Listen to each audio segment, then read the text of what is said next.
Sisi kama wanawake tulisema kwa sababu mwaka huu tunakwenda na watoto wetu, tunakwenda na wana wetu na mabinti zetu. Kwa hiyo tuliona kwenye hii sikukuu kuunga mkono kauli mbiu ya kanisa letu, tutakuwa na maonyesho ya aina 3. Tutaanza na wale watoto wetu wadogo kabisa, ni wanawake wa kesho. Tunawaandaa kuwa wanawake wa kesho. Kwa hiyo ninavyoongea, naomba mwalimu aniletee wale mabinti ambao leo wataungana na mama zao pia kuadhimisha hii siku ya wanawake kitaifa kwa kanisa la TAG Tanzania. Karibuni sana wale mabinti mlioandaliwa. Wakati huo wale watu waigizo tuende kwenye vyumba vyetu tukaendelee kubadilisha nguo ili tupate kukimbizana na ratiba yetu. Kwa hiyo igizo hiyo sio usio kashangaa kwa maana tuliomba watoto kabisa. Tuna hilo kundi la wanawake kuanzia miaka 5 mpaka miaka 20. Sasa naomba DJ waingize watoto wetu. Kama huna wivu na kizazi chetu unaweza kuwapigia makofi na vigelegele kwa wanawake wa kesho.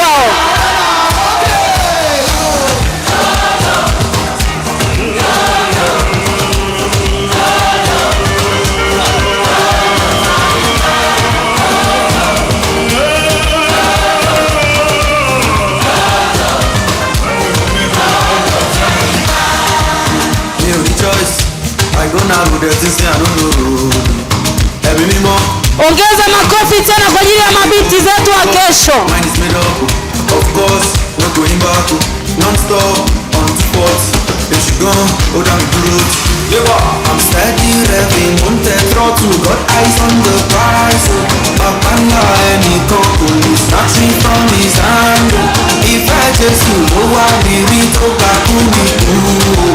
That's why I follow. Decided to follow Jesus. I have decided to follow Jesus. I have decided to follow Jesus.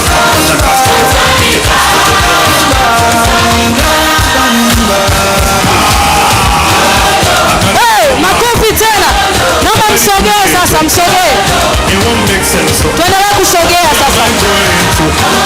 It's already too late. I've already come too far. It's already too late. We won the war. We spend the billions. We spend for Jesus. We shift the culture. We heal the sick. We will raise the dead.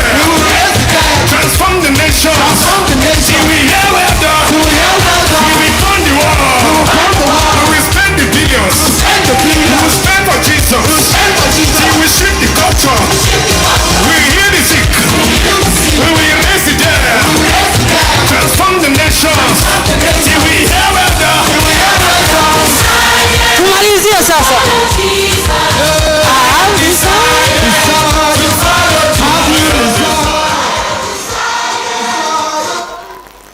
Amen. Basi naomba wale 4 ambao wamejiandaa wasogee hapa mstari wa mbele. And you unataka naye kusema utasema. Yaani leo siku ya wanawake, hamna atakayenyimwa nafasi. Huyu atakuwa wa ziada. Bwana Yesu asifiwe. Hao wanawake majunia wanasema sisi kama wanawake wa kesho tumeamua kuliweka neno la Bwana moyoni. Kwa hiyo wasikilizeni. Kama una Biblia yako au una simu una Biblia kwenye simu, fungua kitabu cha Zaburi 23. So 23. Basi mwalimu mmewapangia hawataki. Anyway, mtafungua mtakachoambiwa. Mwenyewe sijui. Karibu nani anaanza? Sogea mbele kidogo, nakupa hii microphone. Bwana Yesu asifiwe. Bwana Yesu asifiwe sana kanisa. Tunaenda kusema mistari yetu. Tito sura ya 2 mstari wa 11 hadi wa 12. Nao nasema maana neema ya Mungu yaokoa na damu yote imefunuliwa, naye atufundisha kukataa ubaya na tamaa za kidunia, tupate kuishi kwa kiasi na haki na utauwa katika ulimwengu huu wa sasa. Zaburi 119 mstari wa 9. Nao nasema jinsi gani kijana aisafishe njia yake kwa kutia akilifuata neno lako. Timotheo wa pili sura ya 3 mstari wa 16 nao nasema, kila andiko lenye pumzi ya Mungu lafaa kwa mafundisho, kwa kuwaonya watu makosa yao, kwa kuwaongoza na kwa kuadibisha katika haki. Mithali 10 mstari wa 1 nao nasema, mwana mwenye hekima humfurahisha babaye, bali mwana mpumbavu ni mzigo kwa mamaye. Waefeso 6 mstari wa 1 nao nasema, enyi watoto watiini wazazi wenu katika Bwana, maana hii ndiyo haki. Asanteni. Makofi na vigeregere. Unajua nimegundua nini? Yaani walipokuwa wanasema, huyu hapa amenikumbusha kwenye dini zetu zile za kwanza. Sasa mstari wa pili unasemaje? Bwana anasema mfuate Mungu wako, usiwe na miungu mingine. Yaani unafiti sana. Ungekuwa kule kuna namna ungekuwa unafaa zaidi. Sasa kabla ya hawajamalizia naomba nimlete. Yuko wapi yule mtoto? Njoo. Come. Haya. Sema chochote kwa kanisa. Hello everyone. Hi everybody. My name is Bella. My name is Bella. Robert. What? Robert. John. I love you. I love you. Amen. Makofi na vigelegele kwa ajili ya mwanamke wa kesho. Basi wanavyotaka kuondoka, naomba watu wa igizo msogee mwe karibu. Wanavyosogea watu wa igizo, naomba nitawapa challenge moja. Wote mtanijibu kwa pamoja. Kati ya baba na mama. Yaani mtakuwa mnanijibu. Sasa nikisema baba wa baba mnainua mkono, wa mama mnainua mkono, si ndio eh? Kati ya baba na mama, nani mkali zaidi? Wanaosema baba, mnaogopa kupigwa. Wanaosema mama, wanawake, mmeelewa eh? Kati ya baba na mama, nani anakusisitiza sana kuomba ukiwa shule, ukiwa nyumbani? Wanaosema baba, wanaosema mama, wanawake tupo. Kati ya baba na mama, wanaume, nani siri zenu zinanikwa leo? Kati ya baba na mama. Nasema hili swali litafanya watu watengwe kanisani. Anyway, DJ naomba watoe watoto. Nitaka niulize nani analeta ugomvi nyumbani. Sasa hii nikiuliza mchungaji ananiambia kumbe kuna ugomvi huko nyumbani. Mungu awabariki sana watoto, naomba watoe kwa nyimbo. Si mnatoka na nyimbo eh? Kuna mtu mwingine au? Eh? Mike, okay, nipeni mimi hapa Mike.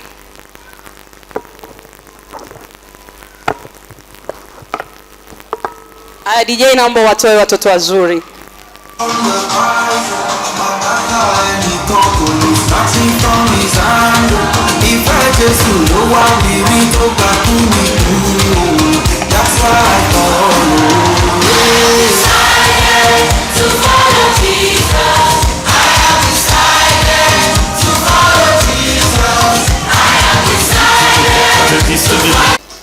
Naomba nimlete. Basi naomba vijana wanisaidie kusogeza meza mara moja. Nataka nimlete mwakilishi wa kundi la mabinti. Tunawaandaa kwa wanawake wa kesho. Kuna mabinti ambao tayari wamekuwa wanawake. Naomba aje atusomee taarifa habari asubuhi ya leo. Naomba mnisaidie sasa kusogeza meza. Darecho nataka kwanza pembeni pale wa kusogezee meza. Wewe hata hiki kwa sababu mwandishi wa habari anaweza akasimama aido jamani. Anakuwa kwenye kitu chochote. Mbona mnataka mtuangushe? Dada atasomea, mbona mshusha chini ndugu yetu mwandishi wa habari? Habari ya wanawake wa DCRC, ikiwa ni sikukuu ya wanawake kitaifa makanisa ya TAG Tanzania, Jumapili ya tarehe 1 mwezi wa 3 mwaka 2026. Kwanza ni mtasari wake. Mchungaji Rogers Namwenje amewapongeza sana viongozi wa wanawake kwa namna walivyofanikisha siku yao ya kilele cha sikukuu. Katika michezo, kanisa la DCRC limeunda timu mpya ya mpira wa miguu ya vijana. Imeunda kikosi kipya cha mwaka 2025 mwaka 2026. Tufuatilie katika mitandao yetu ya kijamii, tunapatikana kama DCRC TV kwa upande wa YouTube, lakini pia Facebook utatupata kama Dar Calvary Revival Church. Mimi ni Rachel Mwaikambo na tuanze na habari kamili. Mchungaji Rogers Namwenje amewapongeza sana viongozi wa wanawake na wote kwa ujumla kwa namna walivyofanikisha siku yao ya kilele cha sikukuu cha taifa kwa kufanya kwa ubora wa hali ya juu na ubunifu mkubwa. Aidha, amewatia moyo wanawake hao kuwa kazi yao sio bure katika Bwana wasipozimia mioyo yao, na zaidi ya yote imehusisha idara nyingine kama CMF na CAS wajifunze yale mazuri kutoka kwa wanawake. Habari nyingine, idara ya vijana wa kanisa la DCRC wametoa ya moyoni kupitia kundi lao la WhatsApp kwa kuwasifia wanawake wa DCRC kuwa mara zote wamekuwa wakisimama kwenye nafasi zao vizuri na kufanya mambo mapya kila wakati. Hii imewatia moyo sana kulelewa na wanawake kama hao, maana chatu ya kujifunza vingi kutoka kwao. Aidha, wamepongeza sana kwa kuipamba nyumba ya Mungu kivingine, wakidai kuwa kama Suleiman alivyojenga nyumba ya Mungu kwa dhabahu safi na mbawa za makerubi na maserafi, hivyo nasi yatupasa kuipamba nyumba ya Mungu kama walivyofanya mama zetu. Idara ya CNF inaendelea kusisitiza kuwa pongezi nyingi ziende kwa idara ya wanawake kwa namna walivyofanya kilele chao, lakini wamewakumbusha kuwa wasijisahau kuwa wao ndio wamefanikisha jambo hili, maana kama tunavyojua wanawake wengi wanategemea waume zao kwa kifedha ili kuruhusu kufanya huduma. Hivyo idara hiyo imesema inajisikia vizuri sana kuwa sehemu ya safari ya mwanamke na wataendelea kuwatia moyo wake zao ili wazidi kufanya kazi kwa bidii bila kuchoka. Habari nyingine, viongozi wa idara ya watoto wamesema wanatamani wazazi wote wawe na wajibu sawa wa kulea watoto wao, waogope sana matabaka katika kulea watoto wao. Wamehasa wanawake wa DCRC kuwa wasisukumie mzigo wa ubaya kwa kina baba wa DCRC. Habari nyingine, umoja wa mabinti wanaomngoja Bwana kwa habari ya ndoa na wanaume watokao kwa Bwana umewahasa wanawake wa DCRC kujihadhari sana na mwenendo wao wa kuwasema mara kwa mara kuwa wataolewa lini, na wakati mwingine kuwatupia kazi mbalimbali za kanisa kwa kisingizio cha kuwa hawajaolewa bado. Msemaji wao amesisitiza kuwa swala la kuleta baraka kutoka kwa Bwana ni la watu wote bila kuzingatia umri wala kigezo cha ndoa. Hayo yameibuka majuzi kwenye mkesha wa mazoezi ya wanawake, ambapo mtu mmoja ajulikanaye kama Sifa Sembuge akimlazimisha binti mmoja aitwaye Ombeni Kiando kuwa anapaswa kubaki kuosha vyombo maana yeye bado hajaolewa, hivyo atumike kwa nguvu madhabahuni hapo. Wazee wa kanisa wa DCRC umetoa onyo kali kwa vijana wote wanaopenda kukaa nje muda wa ibada bila sababu ya msingi. Aidha, wamesisitiza kuwa hatua kali za kiroho zitachukuliwa kwa kundi la watu wachache wanaopenda kukaa nje ibada ikiwa inaendelea. Wamesema wao kama viongozi wa kanisa hilo si zuri, wanatamani kila mmoja ahudhurie ibada kwa uaminifu kama inavyompasa, maana ndio sababu iliyomtoa nyumbani kwake. Lakini wanashangazwa na watu wachache wasiopenda kuwa na utulivu ibadani na wanazunguka nje muda wa ibada. Wamesisitiza kuwa kwa mwaka huu wa 2026 hawataendelea kuvumilia tabia hiyo mbaya na watachukua hatua za kiroho watu hao. Na zaidi ya yote wamesisitiza kuwa wanaopaswa kuwa nje ni wale wenye sababu maalum inayotambuliwa na kanisa. Tujitahidi sana kukwepa hiyo Operation Entebbe ya wazee wa DCRC. Habari nyingine, Wizara ya Mambo ya Ndani ya Ujasusi ya DCRC imechapisha risiti mpya ya vijana wanaotakiwa kuoa mwaka huu 2026 au kuanza taratibu za kuelekea ndoa takatifu bila kuchelewa zaidi. Wamesema hawatavumilia tena vijana wao wakiendelea kukaa bila kuoa, maana wanaamini kwenye ndoa takatifu na wanaelewa umuhimu wa ndoa kwa vijana. Listi hiyo iliyotolewa kwenye jarida la wanawake imeonyesha majina kadhaa wakiwemo wafuatao: Robin Mwenda, Moses Mwansasu, David Kunambi, Lich Mpige Picha, Gideon Luingisha, Macnoda Lute pamoja na Edson Kayombo. Wamesema vijana hao wakubali kuwa washakuwa watu wazima na kuwa jukumu la kuoa ni lazima lizingatiwe kabla ya kuchukuliwa hatua kali. Na idara hiyo imesema ni marufuku vijana na mabinti kuwa na mahusiano yasiyofuata taratibu za kimungu kama ilivyo kawaida la kanisa la DCRC. Mkurugenzi wa wanawake Joyce Mayala amesema anahuzunishwa na tabia ya vijana wa kiume kuoa nje ya kanisa la DCRC. Japo amesema anaamini sana kwenye kusudi la Mungu, ila amesema atakuwa wa mwisho kuamini kuwa kusudi la Mungu linamtoa kila kijana wa DCRC kwenda nje ya kanisa hilo. Aidha, amesisitiza kuwa vijana wamejitahidi kupenda vya kwao kwanza, lakini amesema mtu akiongozwa kwenda nje kama kiongozi wa wanawake hatakuwa na upinzani hilo, maana sana anaamini sana kwenye mapenzi ya Mungu, ila amewataka wale wote wanaoenda nje ya kanisa kwa mapenzi yao binafsi na wala sio ya Mungu kuwa wajitahidi sana kumsikiliza Roho wa Mungu na kukwepa mabinti wa DCRC na sio kuwaona kama dada zao. Na katika habari za michezo, timu ya mpira wa miguu ya vijana ya DCRC imetoa kikosi kipya cha mwaka 2026 na wanawakaribisha wale wote wanaopenda kujiunga na timu hiyo, maana milango bado ipo wazi. Timu ya mchezo ya DCRC wametangaza kikosi kipya kikiongozwa na golikipa anaitwa Ahadhi Karongoti pamoja na wachezaji kadhaa wakiwemo Dr. Churi, Finhas, Kayombo, Constantino, Pius, Abiudi, Robin pamoja na wengine. Aidha, wametoa wimbo kwa wale wote wanaotamani kuwa sehemu ya kikosi hicho kuwa milango ipo wazi na wanaruhusiwa kuwa sehemu ya timu hiyo. Na kibwagizo cha leo kinatoka katika Isaya 45 mstari wa 22, nacho kinasema, niangalieni mimi mkaokolewe enyi ncha zote za dunia, maana mimi ni Mungu, hapana mwingine. Tumefikia tamati, mwisho wa habari. Mimi ni Rachel Mwikambo. Basi niwalete watu wa igizo na wakaribisha watu wa igizo. Vijana muoe,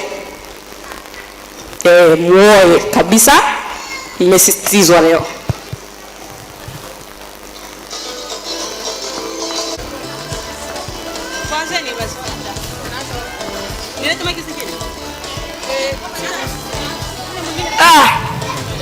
Sina amani nao. Magonjwa yamekuwa ni mengi yakiniandama kila siku. Nimehangaika huko na kule, nimekwenda kwa waganga wa kienyeji, sijapata msaada. Nikaelekezwa nenda Tanga, ni kiboko ya wachawi wote, wanaweza kupatikana huko uponyaji, lakini nako sikupata uponyaji. Nikaambiwa nenda Kigoma, kule kwa watu waha ni kuna kiboko ya uchawi. Nikaenda nako nikakosa uponyaji. Kila mahali nilikwenda sikupata uponyaji. Kila mahali nilikwenda sikupata pumziko la mateso niliona. Magonjwa yananisumbua. Nimekwenda Nigeria nako ni bure tu. Bwana, mimi sijui nifanye nini. Nahangaika mimi, mateso nilionayo.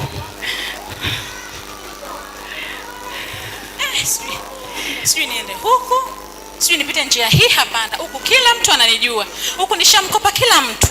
Huku njia hii mtaa, kuna mama anadai vibaya pale. Hapa hapana.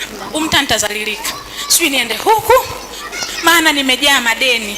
Ninadaiwa, nimekopa Oya, nimekopa Kausha Damu, nimekopa Songesha, nimekopa kila sehemu. Sijui nikakope wapi saa hizi, maana hakuna asiyenijua. Mama, yule mama anakuja ananifahamu yule na anadai vibaya. Hapana, hebu niende huku. Mungu wangu, naaibika leo, nazalilika. Haleluya. Mungu, wewe ni Mungu wetu mwenye nguvu, Mungu mwenye uweza, Mungu mwenye mamlaka. Uliosema tukikuita Bwana utaitika. Kwa ajili ya watoto wetu Bwana, tukikuita katika ndoa zetu Mungu ulisema tutaitika. Bwana, mbona hatukuoni? Mungu, mbona umenyamaza kimya juu ya Tanzania? Mungu, mbona umenyamaza kimya juu ya watoto wako? Mungu, ulisema tukikuita, ulisema wako wapi wa mama watakaofunga na kuomba? Mungu wa mama, mbona tumejisahau? Hatusimami kwenye nafasi zetu. Ndoa zinatusumbua, watoto wanatusumbua. Bwana Yesu, hatuna msaada mwingine ila ni kwako Bwana. Watoto wetu wa kiume kwa wa kike, mabinti hawaelewi. Mungu, tunakutaka wewe Bwana utuonekanie mfalme. Onekana Mungu katika vijana wetu. Vijana hawaelewi Mungu, wanajiingiza kwenye mambo ya ushoga, ulawiti. Mabinti tukiwaambia Bwana habari ya mavazi hawatuelewi. Mavazi yao Mungu anavaa kwa muonekano tu, hakuangalii wewe Bwana. Mungu tupe kustiri, Mungu tupe neema yako, Mungu tuwezeshe Bwana, kama mwaka huu ulivyosema Bwana tutakwenda na watoto wetu. Mungu tupe neema, wanawake tukasimame, wakina baba. Mimi ni Bwana, mimi ni Bwana, mimi ni Mungu nikupendaye sana. Hakika asante, niangalieni mimi, asante Yesu, kaokolewe. asante Enyi nchi ya dunia, wewe ni Mungu unayejua, enyi nchi ya dunia, tusikia. niangalieni mimi, Yesu, tulehemu Yesu, tulehemu Yesu, tusaidie Mungu, tutembee sawasawa na neno lako. Neno lako tumekusikia Bwana, tupe neema ya kutembea sawasawa na mapenzi yako Yesu. Yesu asante, mimi ni Mungu, mimi ni Mungu. asante, asante, Acha dhambi, asante kwa neema, acha dhambi, asante kwa asema Bwana, asante kwa mimi ni Mungu, wewe ni Jehova. Asante Bwana, asante Jehova, asante Yesu, asante Yesu. Dada, samani dada. Samani. Niko na shida na wewe. Samani dada.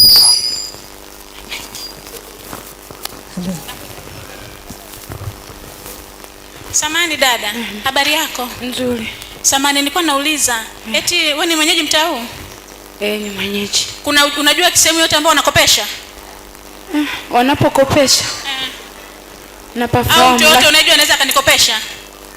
Namfahamu anayekopesha. Naomba unipeleke. Lakini naomba kwanza nikuulize. Nina tabu na shida inayonisumbua. Magonjwa nilionao, nimechoka na ulimwengu huu. Nahitaji msaada. Nahitaji msaada. Niambie chochote kile. Nipeleke kwa mganga unayemjua ambaye anaweza kunisaidia. Hakuna shida, ninamfahamu mzee mmoja, huyo ni hodari. Yes. Lakini twende kwanza wakanipeleke nikakope, nikishapata mkopo nitakupeleka kwa mganga. Sawa. Twende. Odi. Karibu. Asante. Wewe umeshaharibu. Nilikuwa nakutafuta na kupigia simu hupokei. Umeleta rejesho? Huyu ni mtu mzuri. Umeleta rejesho? Subiri kwanza, nakuja sasa hivi. Umechukua. Umeleta rejesho awamu moja tu. Ya tatu hujaleta, ya nne hujaleta, ya sita hujaleta. Sasa leo umejileta. Umeingia ndio penyewe. Tutabeba vyote ambavyo vinabebeka. Ambavyo vinaweka dhamana, ambavyo vinaweka dhamana. Tutabeba vyote mpaka vyungu. Nyumba yangu haina kitu, kila kitu wameshachukua. Tutabeba kila kitu mpaka dodo. Tutabeba mpaka kuku. Tutabeba. Mimi nyumbani kwangu hadi vijiko wameshachukua vyote wanaonidai. Kwa nini ulikuwa upatikani kwenye simu? Tunapiga hupokei. Umeleta pesa yangu? Basi subiri nakuja. Umeleta pesa? Naenda kuchukua, nakuja. Fanya haraka. Kwa nini umenileta hapa?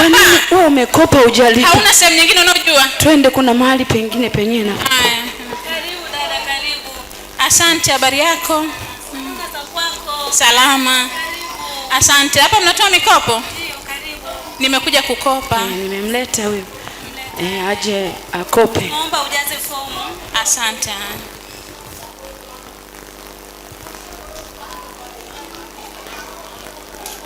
Na mdhamini naye? Wewe utakuwa mdhamini wangu. Kwanza tuingie kwenye system. Sawa. We dada. Tapeli hivyo. Kwani unanijua? Naona hapa una mamikopo kibao. Kweli? Dada mzuri tapeli hivyo. Mimi unanijua? Kwenda. Mimi sio kuja kukopa kwako. Kwenda. Naona hapa we dada ufai. Basi tuondoke. Sasa wewe kila mahali unakopa umeharibu. Kwa nini umenileta na hapa wewe? Kwani wewe hujui kama mimi nadaiwa kila siku? Ndio hao ninaowajua wanaokopesha. Sasa kama unajua umeshakopa afu ulipi. Sasa mimi naomba msaada wa kwangu.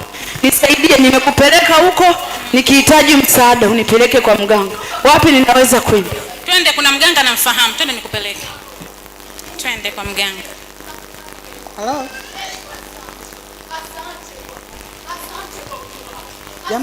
Sasa leo inabidi twende tukashuhudie mitaa ile ya kati. Twendeni. Wewe ni mwaminifu. Mungu ni mwaminifu, anaenda kuokoa. Asante kwa Lazima neema Mungu yako. akaonekane leo. Kwa wema wako. Mungu ataonekana kwa viwango vya hali ya juu sana.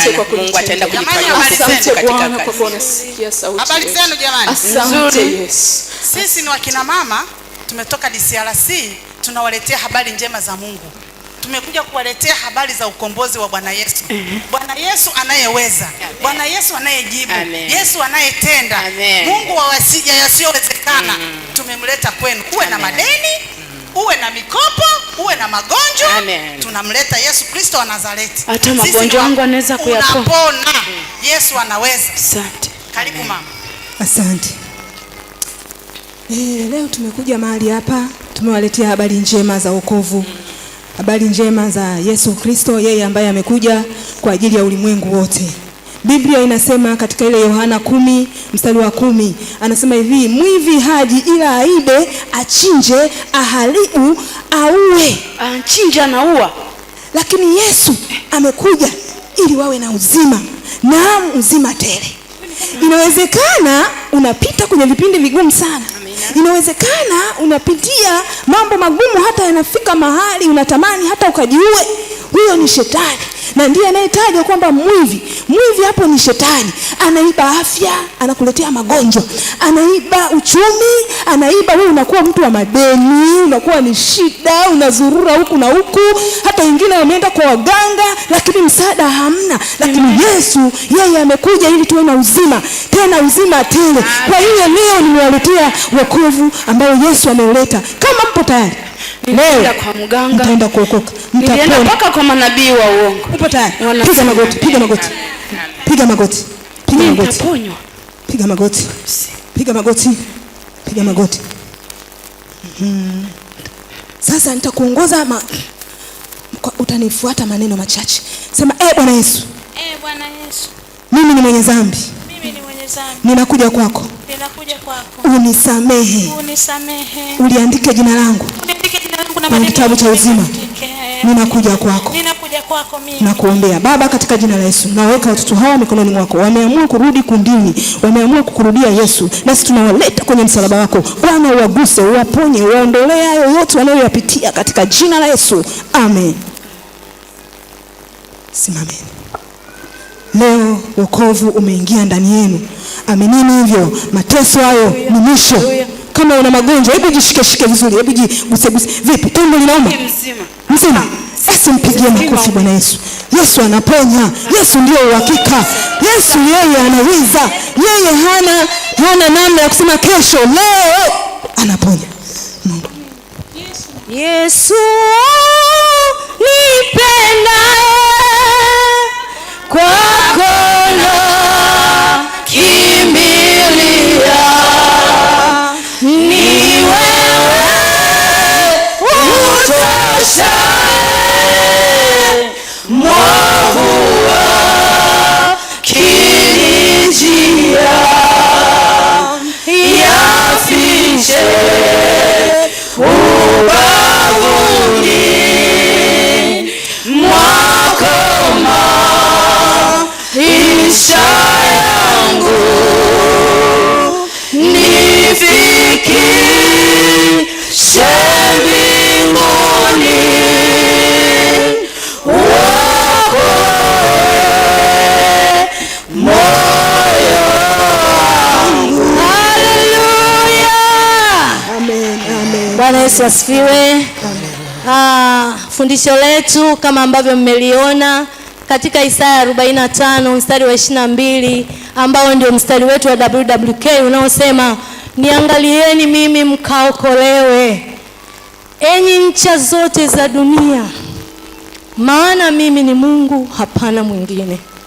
Inawezekana unapitia changamoto mbalimbali, lakini Mungu asubuhi ya leo anasema tumwangalie yeye.